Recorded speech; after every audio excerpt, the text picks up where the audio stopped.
नमस्कार, सत श्री अकाल, अस्सलाम वालेकुम। मैं जर्नलिस्ट शेख, पुणे माझा न्यूज। आज हमारे स्टूडियो में सोशल वर्कर एवं जाने माने पत्रकार रियाज जी मुल्ला हमारे स्टूडियो में मौजूद है, जिन्होंने देश के करेंसी पे सवाल खड़ी किए है। और एक ही देश में दो तरीके की करेंसी किस तरीके से चालू है, आइए उनसे ही जानते हैं हम कि कुछ तरीकों से वो करेंसी चालू है दो तरीके की। नमस्कार। देखिए, सवाल आपका बिल्कुल सही है, क्योंकि इस भारत देश के अंदर दो करेंसी चल रही है। एक है 1 रुपए की नोट और डॉलर, जिस पर लिखा गया है भारत सरकार। इस वीडियो में मैं आपको बताऊंगा, वो नोट आप इस वीडियो में डाल देना।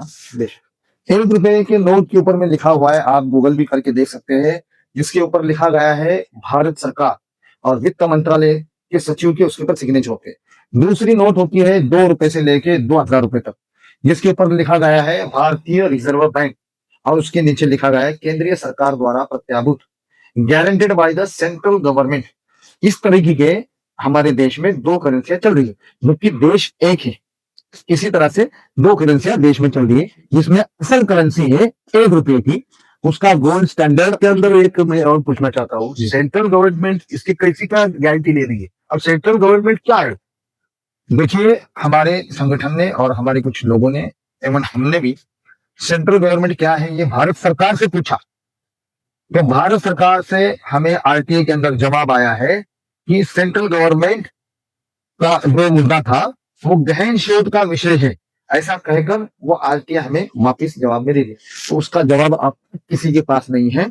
एवं मैं ये भी कहना चाहूंगा लोगों से कि आप गूगल करके हमें बता दीजिए कि सेंट्रल गवर्नमेंट का ऑफिस, कार्यालय कहाँ पर मौजूद है। वो है ही नहीं। हमें गुमराह करने के लिए वो सेंट्रल गवर्नमेंट का नाम देकर मिसगाइड कर रहे हैं देश की जनता को। तो भारत सरकार जब 1 रुपए का नोट छाप रहा है, उसके ऊपर भारत सरकार गारंटी ले रहा है, उसके ऊपर वित्त मंत्रालय के सचिव के हस्ताक्षर है, और 2 रुपए से लेके 2,000 के नोट पर आरबीआई के गवर्नर के हस्ताक्षर होते हैं, जिसके ऊपर उन्होंने एफिडेविट में दिया हुआ है कि I promise to pay the bearer the X Y the sum of XYZ rupees. मैं धारक को 2 रुपए से लेके 2,000 रुपए तक अदा करने का वचन दे रहा हूं। तो उसके ऊपर रुपए अदा करने का वचन दे रहा है आरबीआई के द्वारा गवर्नर। तो आपका मतलब जो अभी करेंसी में जो नोट है, तो किस तरीके से है और कौन सी नोट हुई है? तो आपके हिसाब से तो आप बता रहे हो कि दो तरीके की करेंसी चल रही है, तो दो तरीके की करेंसी मतलब क्या है इसमें? और करेंसी का एक स्टैंडर्ड होता है, जो वो स्टैंडर्ड को आपने सुना होगा कि नोट छपवाने के लिए रिजर्व बैंक ऑफ इंडिया के पास गोल्ड को रिजर्व रखा जाता है। तो वो गोल्ड को रिजर्व रख करके उतनी मात्रा के उतने स्टैंडर्ड के हिसाब से reserve bank of India note जारी करता है, जिसे हम कहते हैं बैंक नोट। वो रुपया नहीं है। रुपये का माना है सोना या चांदी या धातु। तो उसका स्टैंडर्ड दिया गया है, उसी स्टैंडर्ड के बिहाफ में बैंक आरबीआई नोट छाप करके बाजार में लेकर। तो आपके हिसाब से 1 रुपए की जो 1 रुपए का जो कीमत है, तो सोना है, स्टैंडर्ड है। तो मतलब तो आज मैं 1 रुपए का नोट लेकर या 10 रुपए का नोट लेकर बैंक में जाता हूँ, तो बैंक मुझे वो उसके बदले में सोना देगी क्या? देखिए, ये बहुत बड़ा खेल है देश की जनता के साथ, जिस पर आरबीआई के गवर्नर ने खुद लिखा हुआ है कि मैं धारक को रुपए अदा करने का वचन दे रहा हूं।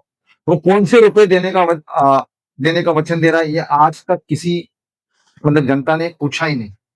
आप लोग बैंक से पूछ सकते हैं, आप आरबीआई को पूछ सकते हैं कि कौन से रुपए देने का आरबीआई गवर्नर ने हमें वचन दिया है।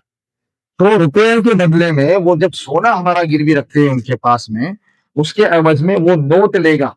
बैंक नोट जो हमारे पास आज आपकी जेब में होगा, या जो देख रहे हैं वीडियो, उनके पास में जेब में 2 रुपए से लेकर 2,000 रुपए तक का नोट होगा। आप वो नोट एक बार निकाल करके चेक कर लीजिए, उसके ऊपर क्या लिखा गया है। सब में पहले लेफ्ट हैंड पे लिखा होगा कि रिजर्व बैंक ऑफ इंडिया, उसके नीचे लिखा होगा guaranteed by the central government, उसके नीचे बिल्कुल बीच में लिखा होगा, जो लिखा है वो है गवर्नर का वचन, वचन खंड यानी कि एफिडेविट। एफिडेविट के ऊपर में लिखा गया है कि मैं धारक को XYZ अमाउंट अदा करने का वचन दे रहा हूँ। जो रुपया अदा करने का वचन दे रहा है वो नोट है, वो असल में रुपया नहीं है। जो आप बता रहे या आप मुझसे जो पूछ रहे हो, वो नोट है, वो रुपया नहीं है। वो नोट लेकर के आप जब जाओगे, तब उसके बदले में वो आपको रुपया देगा। मगर आज तक हमारी जनता को यही नहीं पता है, जनता नोट को ही रुपया समझ बैठी है, असल में रुपया है ही नहीं, उन्होंने कभी मांगा ही नहीं, तो वही रुपया समझ करके आज हम और आज सब लोग उसी बैंक नोट को रुपया समझ करके चला रहे हैं। तो ये आप बात उठा रहे हो, पर जो आप भी यूज कर रहे हो तो वही करे, वही नोट यूज कर रहे हो ना। पर यही मुद्दे को लेकर के कई संगठन काम कर रहे हैं भारत देश में, मैं भी वही यूज कर रहा हूँ, आप भी वही इस्तेमाल कर रहे हैं जो नोट आरबीआई ने छुपाया है। मगर यह षड्यंत्र बहुत बड़ा है। आपको अगर पता हो तो 1906 का क्वाइनेज एक्ट है, मैं थोड़ा सा इसको खुलासा करके बता रहा हूँ मैं आपको कि आरबीआई कब बना था। आरबीआई एक्ट 1934 में, बराबर। हमारा देश आजाद जब हुआ है 1947 में आजाद हुआ। हमारा देश हुआ है 1947 में आजाद, और आरबीआई बना हुआ है 1934 में। तो 1934 का आरबीआई का कानून और भारत देश आजाद होना, ये बातें आप सोच लो कितना बड़ा इसके अंदर डिफरेंस है कि वही आरबीआई आजादी के बाद में नोट छापने का अपने पास कॉन्ट्रैक्ट ले रहा है। तो सोचो 1934 में देश आजाद नहीं था, वो ईस्ट इंडिया कंपनी थी। आज आपको मैं एक और चीज बताता हूं कि ईस्ट इंडिया कंपनी का लोगो और हमारे भारतीय रिजर्व बैंक ऑफ इंडिया का लोगो, जो लोगो आप देखेंगे इसमें सिमिलर है। इस वीडियो में आप वो भी दिखा देना दर्शकों को, मैं आपको दूंगा वो। तो उस वीडियो में उस लोगो में आपको समझ में आएगा कि रिजर्व बैंक ऑफ इंडिया है किसका, जबकि रिजर्व बैंक ऑफ इंडिया वो इंग्लैंड की शाखा भारत में चल रही है, और उन्होंने नोट और ओट वो सारा कंट्रोल अपने पास रखा हुआ है। किस अधिकार से रखा है, पर किस अधिकार? क्योंकि जब देश आजाद हुआ है उस वक्त में ये ट्रांसफर ऑफ पावर किया गया है, पूरी तरह से आजाद नहीं हुआ है। आप देखेंगे आईपीसी क्या था, इंडियन पिनल कोड 1860, ये कब और किसके जमाने में बना था, ब्रिटिशों के जमाने में बना था। 1934 का आरबीआई एक्ट कब बना था, आजादी से पहले बना था, आजादी से, वो भी एक्ट उन्हीं का है।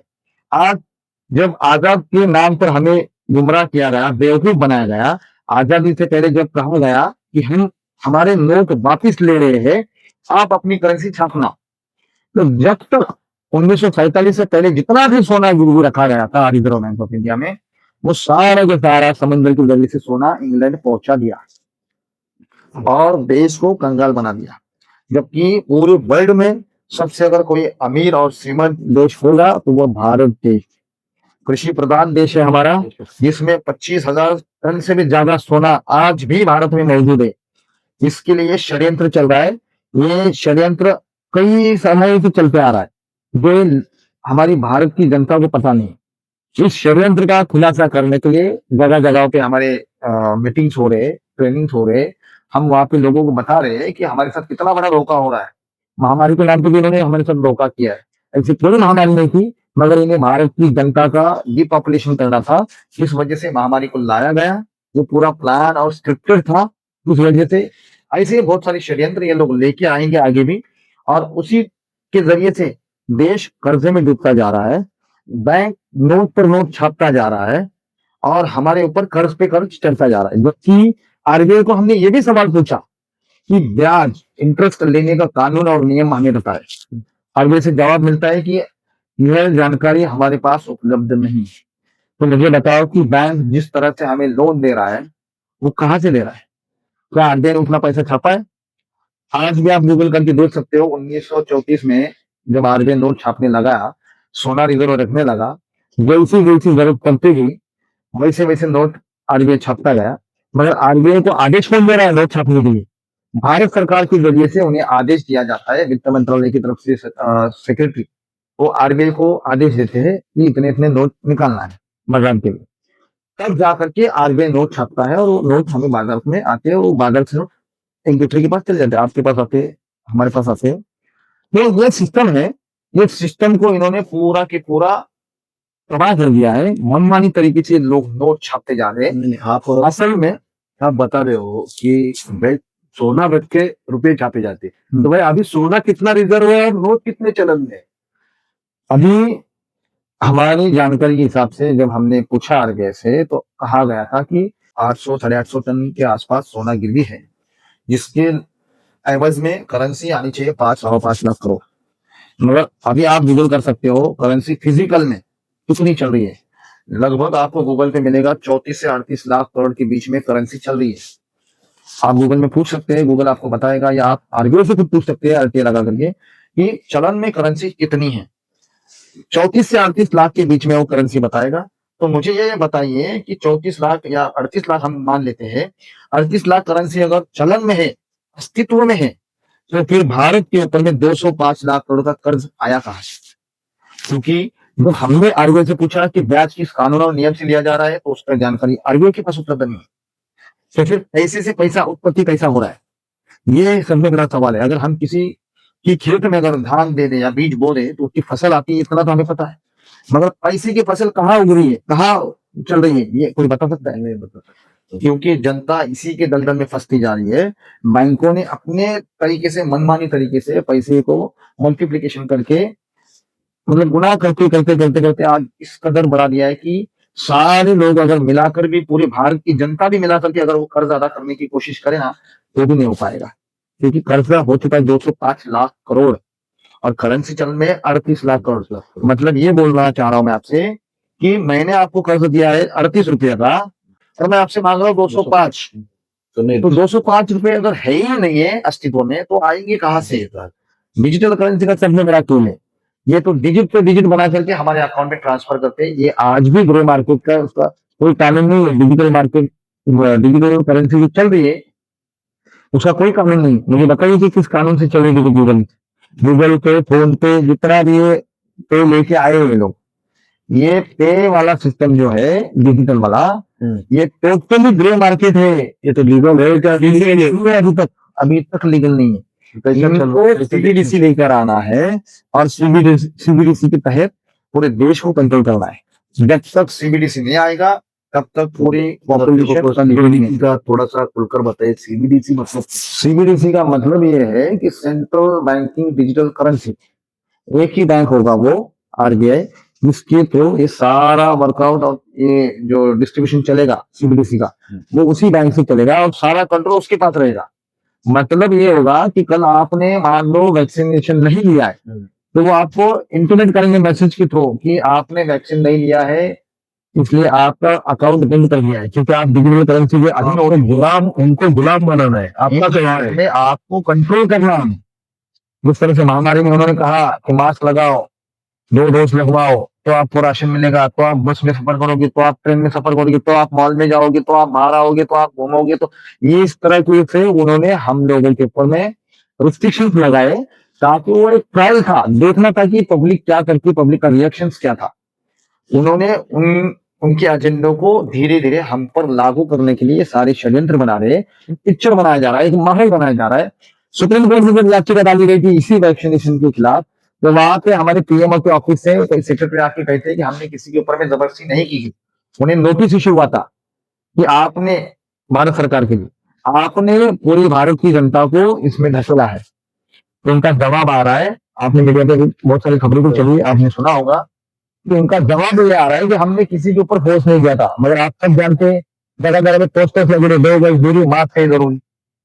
फिर राशन के लिए फिर कलेक्टर के जरिए से हर जिला में, तहसील में आदेश निकाले गए थे कि गांव गांव में जाके आशा वर्करों को काम पे लगा दिया था। गांव घर घर जाकर के आप उनसे पूछो किसने लिया, किसने नहीं लिया। ये जबरदस्ती से लोगों को ब्लैकमेलिंग करके इन्होंने वो चीज करवाई है। इसके लिए सीबीडीसी भी अभी उसी का पार्ट है। सीबीडीसी के जरिए से ये फिजिकल करेंसी जितनी हमारे हाथ में आज आप नोट या कुछ देखेंगे, जितने हमारे पास में है वो हमारे हैं। मगर आप देखेंगे कि मेरे अकाउंट में डिजिटल में 2 करोड़ पड़ा है या 2 लाख रुपए पड़े हैं, उससे कोई फर्क नहीं पड़ता है। वो नंबर्स पड़े आपके अकाउंट में, वो सिर्फ डिजिट है। पूरा मतलब ऐसा है कि पूरी जनता को आर्थिक गुलाम बनाना है। कल अगर आपके अकाउंट को हमने एक बटन दबा दिया, हमने लॉक कर दिया, तो हम अपनी शर्तों को मनवाएंगे नहीं, तब तक आपका अकाउंट ओपन नहीं होगा। इस तरीके से ये लोग लेके आना चाह रहे, इसलिए हम डिजिटल करेंसी को और सीबीडीसी को हमारा विरोध है। तो इसके आगे आप इस पर क्या काम करना चाहती हैं? नहीं, लोगों से अपील है हमारी, जितना हो सके उतना फिजिकल कैश, फिजिकल करेंसी का इस्तेमाल करें, जितना हो सके उतना डिजिटल करेंसी से बचे, जितना हो सके उतना डिजिटल सिस्टम से बचने की कोशिश करें। क्योंकि आजकल जगह जगह पे स्मार्ट टीवी, स्मार्टफोन्स, हमें इस तरह से उलझा के रखा गया है लोगों को कि आप डिजिटल बनते जाओ। आप आज सामान भी आपको मंगवाना है तो आप ऑर्डर कर देते हो, आपके घर पे सामान आ जाता है। आपको खाना भी खाना हो तो भी आप बैठे बैठे ऑर्डर करें, खाना घर पे आ जाता है। तो इस तरीके से लोगों को डिजिटलाइज के ऊपर लेकर आना और उन्हें वो डिजिटलाइजेशन का फायदा बताना कि आपको मेहनत कम लग रही है, इस वजह से आपको जल्दी जल्दी सारी चीजें मिल रही है, ये एक लालच है, जबकि इसके अंदर आपको कंट्रोल किया जा रहा है।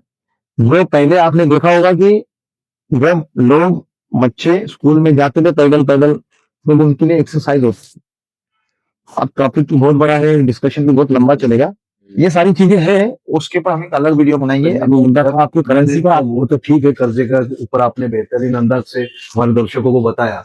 पर मेरा सवाल है, जब आपके पास कर्ज पीड़ित कोई आदमी आता है तो आप उनकी सहायता किस प्रकार करते हैं और उनको किस प्रकार हम सहायता नहीं करते, हम उनको उनको असल में क्या खेल चल रहा है, षड्यंत्र, बैंकों का षड्यंत्र हम उनको बताते हैं कि बैंक किस तरह से आपके साथ में धोखा कर रहा है। कहीं कहीं पे भी ये भी देखा गया है कि जबरदस्ती से बैंक घर को ताला लगाए तो उसकी नोटिस लगा करके सील मार करके निकल जाती है।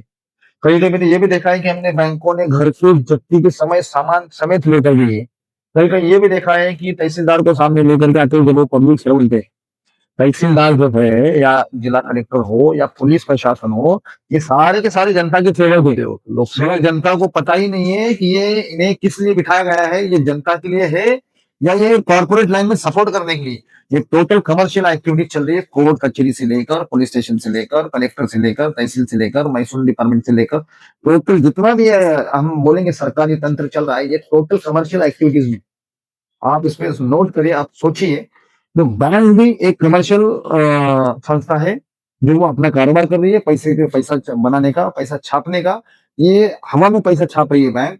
बैंकों के पास असल में उतना नहीं होता है पैसा, वो आपके नाम पे डिजिट ट्रांसफर कर देते हैं और आपको बोल देते हैं कि हमने 2 करोड़ का लोन दे दिया, 25 लाख का लोन दे दिया। अगर वही सिस्टम हम लोगों को जब समझा देते हैं कि आपके साथ में बैंक ने क्या गलत किया है, आपके अधिकार क्या है, आपको क्या करना चाहिए, ये सारी चीजें हम उनको बता देते हैं, तो वो बंदा खुद ट्रेन हो जाता है और वो खुद अपने बैंकों से फाइट करता है। मगर जानकारी देने के लिए हमारे पास आते हैं तो हम उन्हें जानकारी दे देते हैं कि इस तरीके से काम हो रहा है, आप इस तरीके से काम करिए, ये सारा हम उनको बता देते हैं। और एक सवाल करना चाहता हूँ, कर्ज पीड़ितों के लिए आप क्या आह्वान करना चाहते हो, हमारे कर्ज पीड़ितों के लिए? देखिए क्या है, कर्ज लिया है तो कोई गुनाह नहीं किया है और कोई फांसी नहीं देता है। अगर आपने कर्ज लिया है और आप नहीं भर पा रहे हो, आप पीड़ित हो, आप त्रस्त हो, आपको बैंक वाले या बैंक एजेंट आपको तकलीफ दे रहे हैं, तो बिल्कुल आप हमसे कांटेक्ट कर सकते हैं। हम आपको पूरा के पूरा उसके बारे में समझाएंगे, आपके अधिकार क्या है आपको बताएंगे। डरने की जरूरत नहीं है, कर्ज लेना कोई गुनाह नहीं है।